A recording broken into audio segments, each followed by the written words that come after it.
Market Journal, television for agricultural business decisions, is a presentation of the University of Nebraska-Lincoln's Institute of Agriculture and Natural Resources. Promotional support is provided by the Nebraska Farmer Magazine.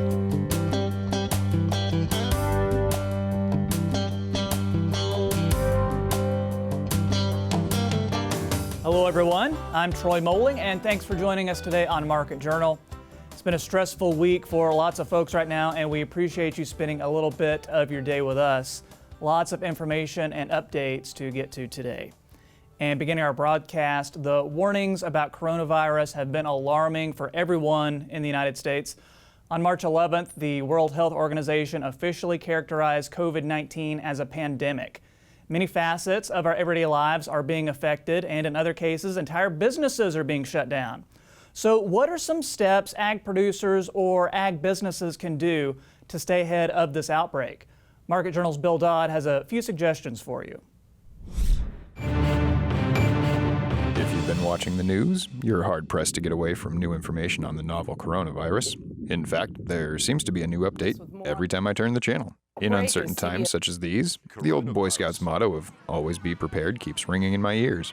Those sentiments were corroborated by ag attorney Brianna Schroeder of Janzen Ag Law, who says, in many cases, preparing workers to work remotely is a good go-to option, but not for everyone.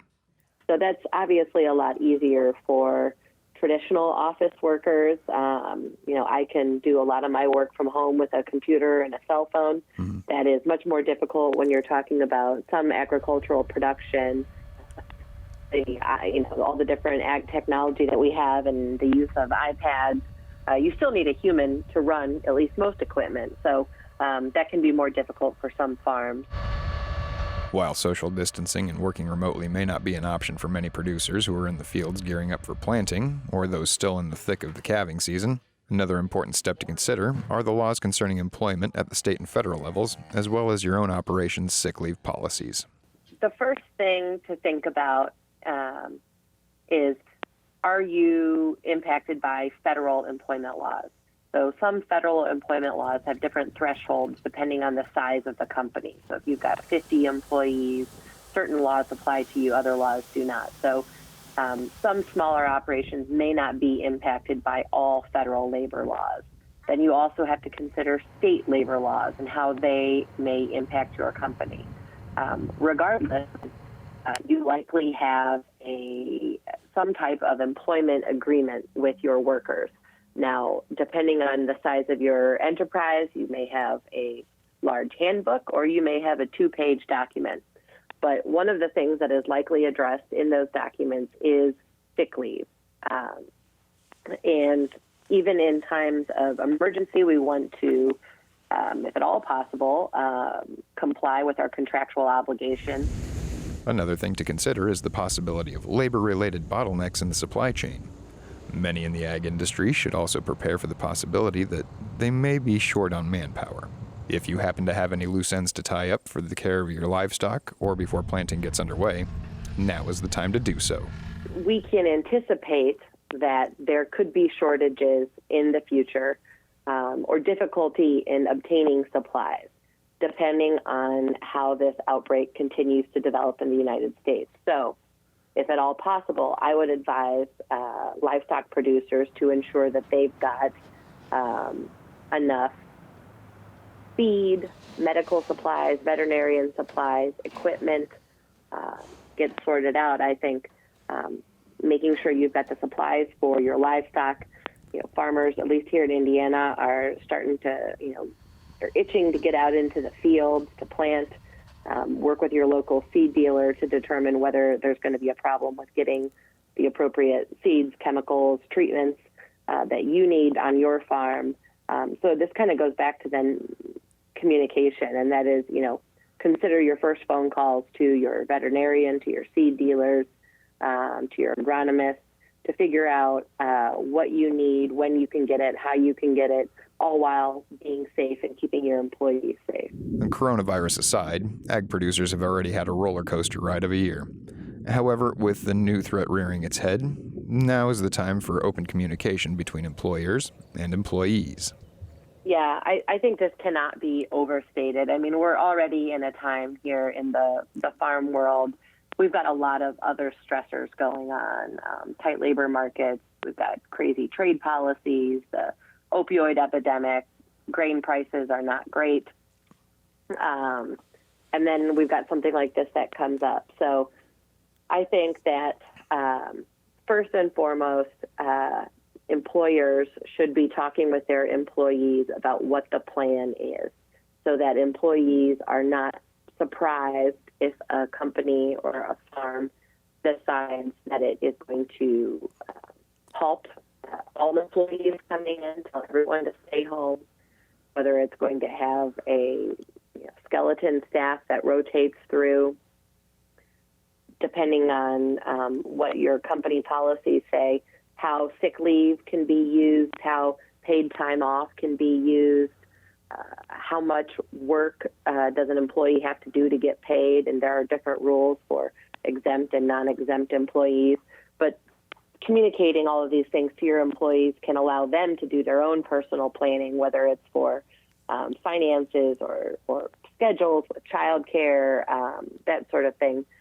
When it comes to marketing your commodities in such a time of uncertainty, it may not be a bad idea to see if there are any alternative means of marketing that can keep people fed while keeping your operation afloat.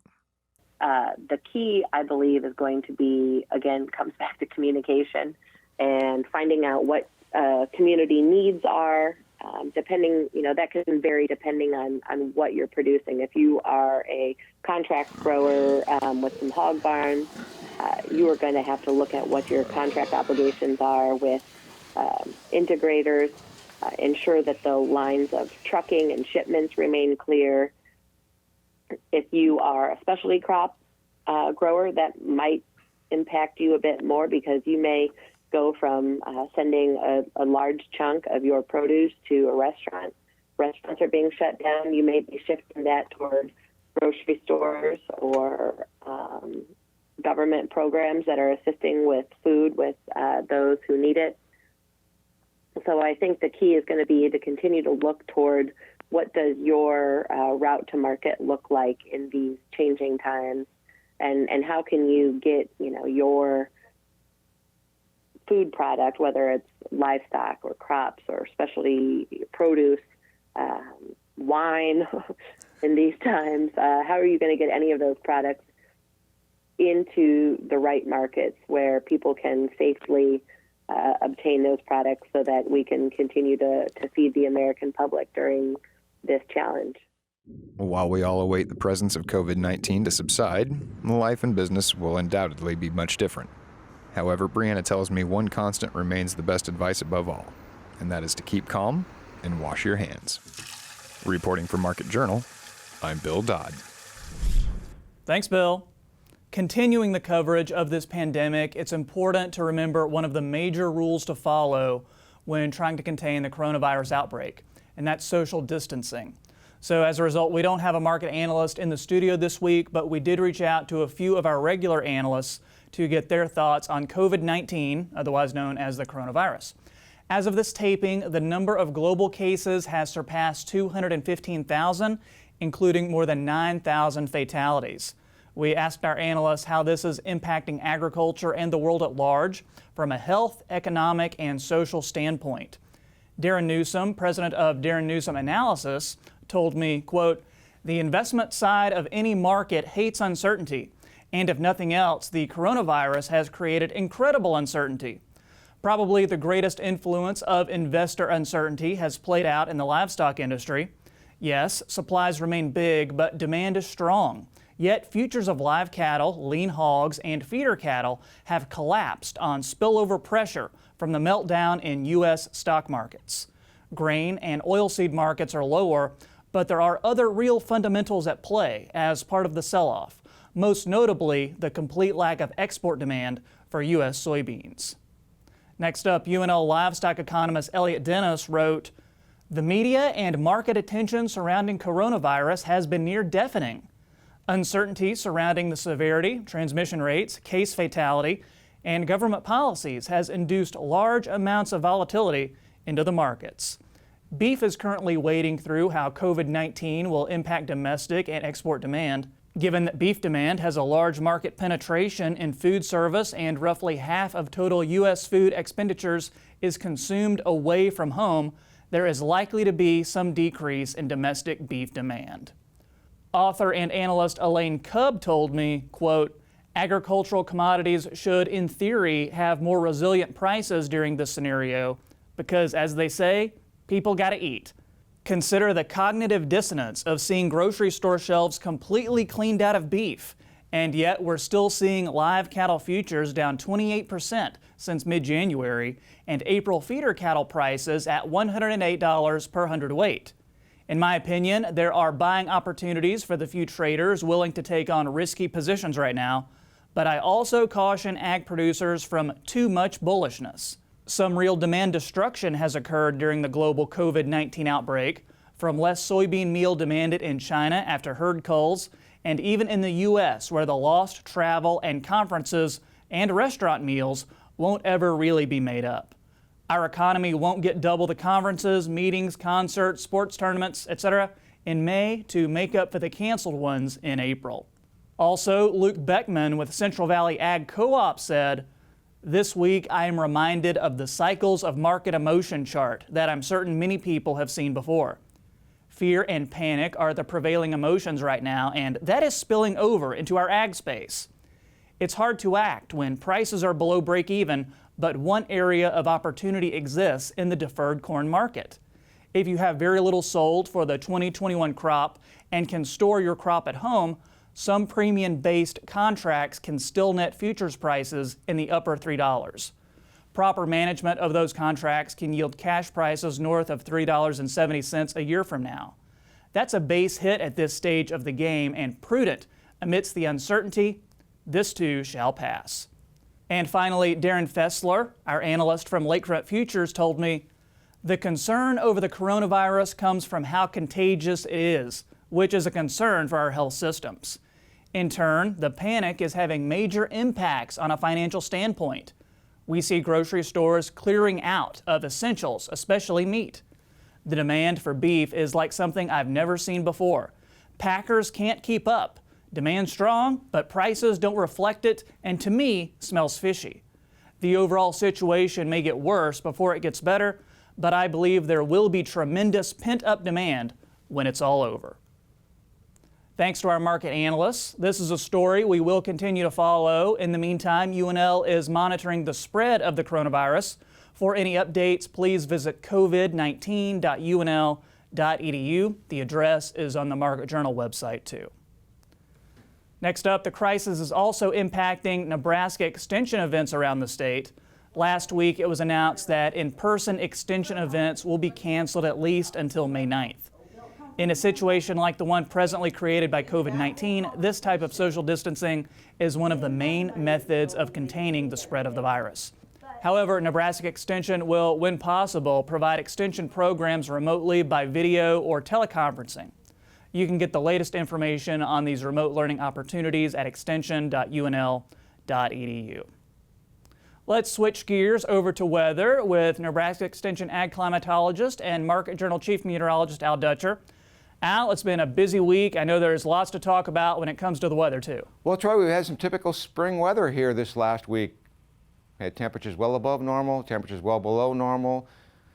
When we had the storm come in on Thursday and into Friday morning, a 50-degree plus temperature change over 24 hours was common. Actually, over 12 hours was common across much of south central, southeast, and east central Nebraska.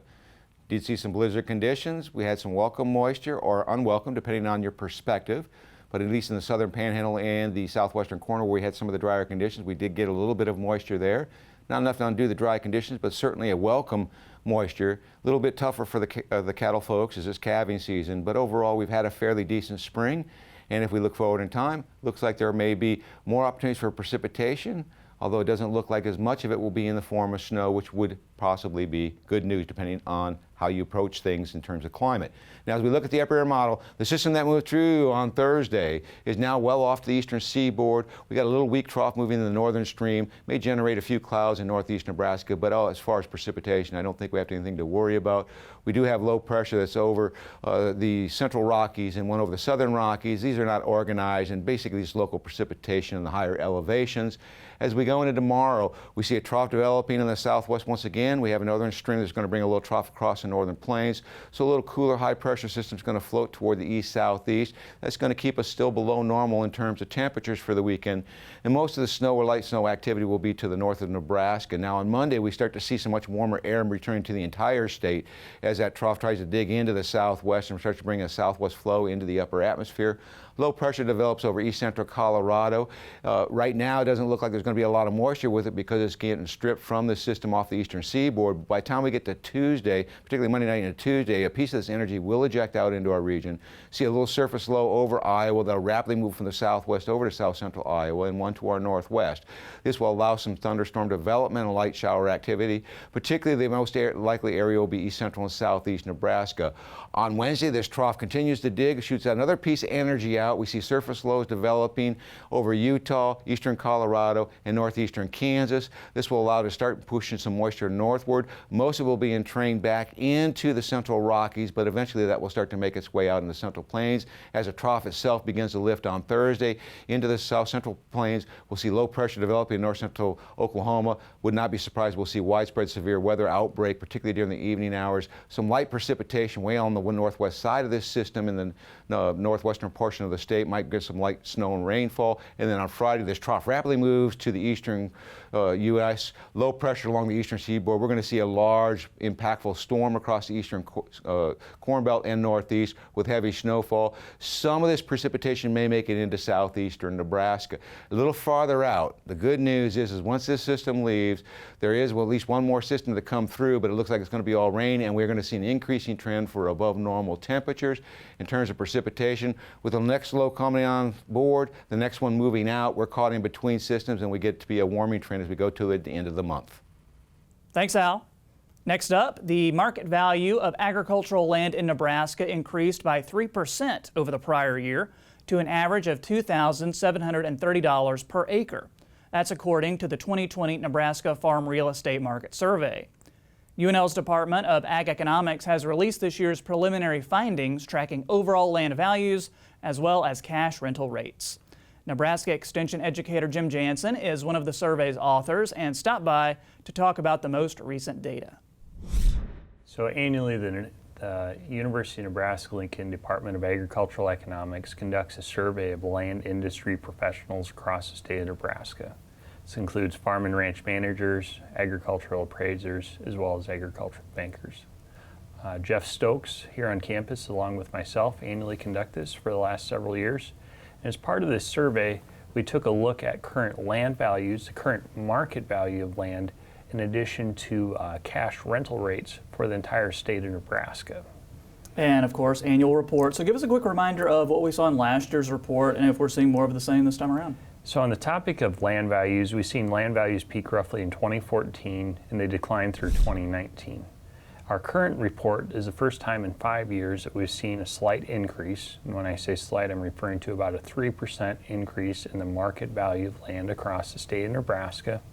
There are areas where it's up slightly more, it's down slightly more, but when you take into account all the different types of land that we track, we are estimating the market value up. And some folks might look at this as more of just a steady market, but it is a change from what we've seen in the past, where we've seen a gradual decline over the last 5 years that had accounted for roughly a 20% decline in the market value, followed by a slight increase.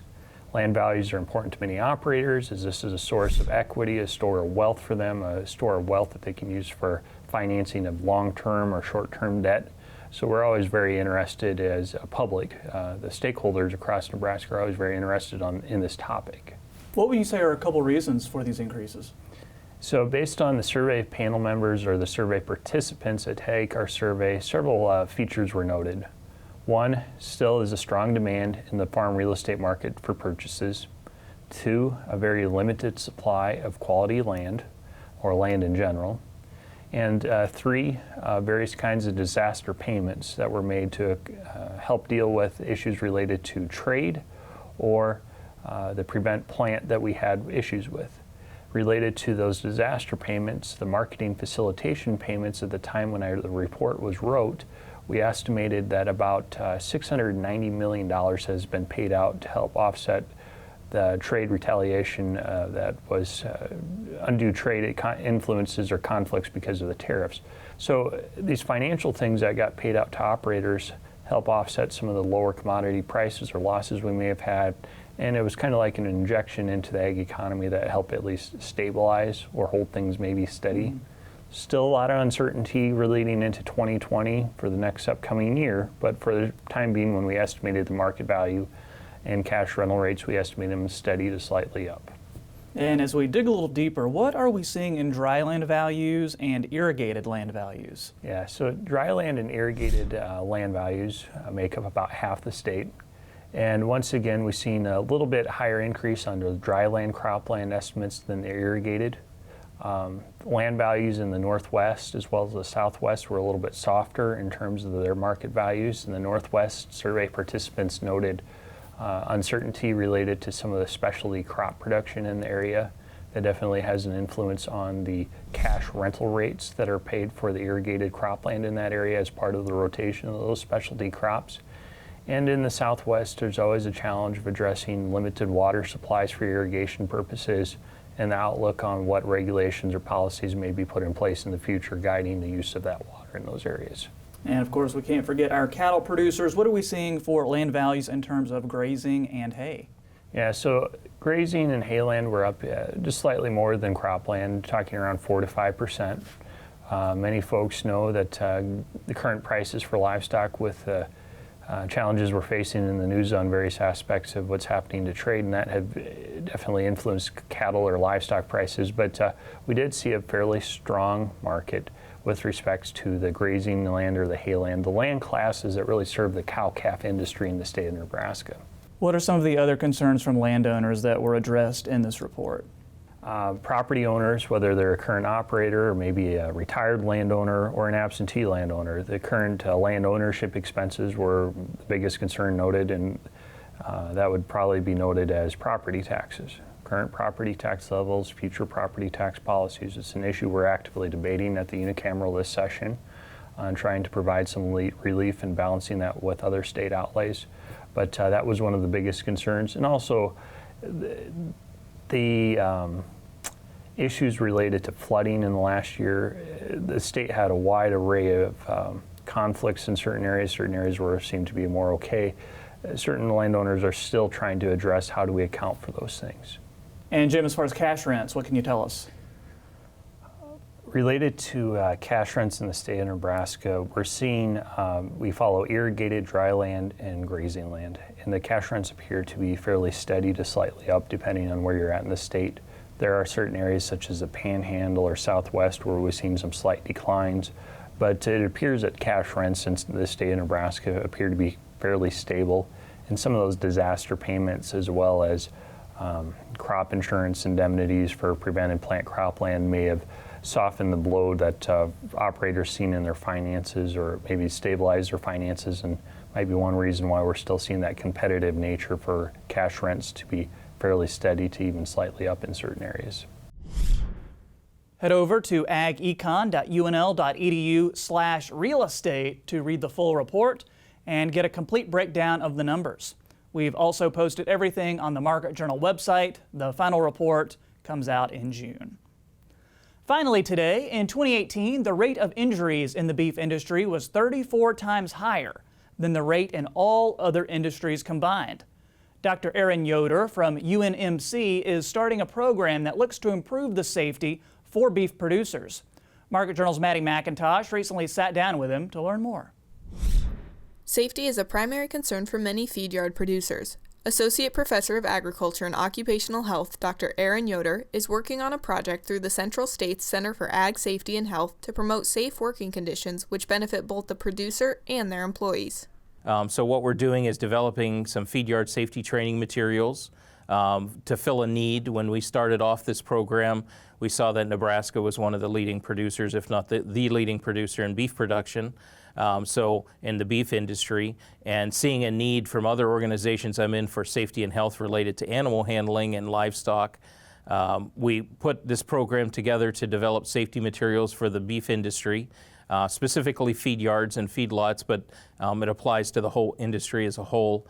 And developing a certification or a commendation program where we're commending people for participating in it for a long period of time. So if they do the training for 12 months, they get a certificate, both the workers do and the feed yard that did it.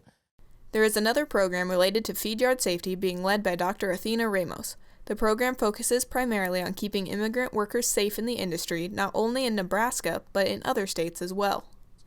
The immigrant program takes a look at some of the special situations that immigrant workers may be in, some of the special training needs and some of the special health risks that they may have. So she's getting out into the community and doing that. Our center actually covers a 7-state region from the Dakotas down to Kansas, over to Missouri and back up to Minnesota. So that 7-state region. So we're really focusing on that whole area with both of these programs. These projects come with a multitude of benefits, from overall safety to more profits by the industry as a whole. So the overall goal of all this is to make the workforce safer, to reduce the injuries and the burden of injuries on both the workers themselves and the industry. The program is free to join and open to anyone interested. Currently, Dr. Yoder is looking for people to pilot his program, which will involve collecting injury data in order to see the program's impact. Aaron says this program is important because it will help the industry as well as individuals. It's a pretty big need that we see in the industry, and just trying to keep the workers safe and healthy out there in all parts of agriculture, but with these projects specifically the beef industry. Reporting for Market Journal, I'm Maddie McIntosh. Thank you, Maddie. We've got more information on this story on the Market Journal website. That's going to do it for this week's show. Remember, if you missed a story, you can download the Market Journal mobile app or follow us on social media to join in on the conversation. Also, you can get the latest updates on the coronavirus outbreak at covid19.unl.edu. It's a quickly changing situation. Hope to see you right back here next time. I'm Troy Moling. Thanks for watching. Join Market Journal online at marketjournal.unl.edu. You can also follow us on Twitter, Instagram, and Facebook. Promotional support is provided by the Nebraska Farmer Magazine. Market Journal is produced by the University of Nebraska-Lincoln's Institute of Agriculture and Natural Resources.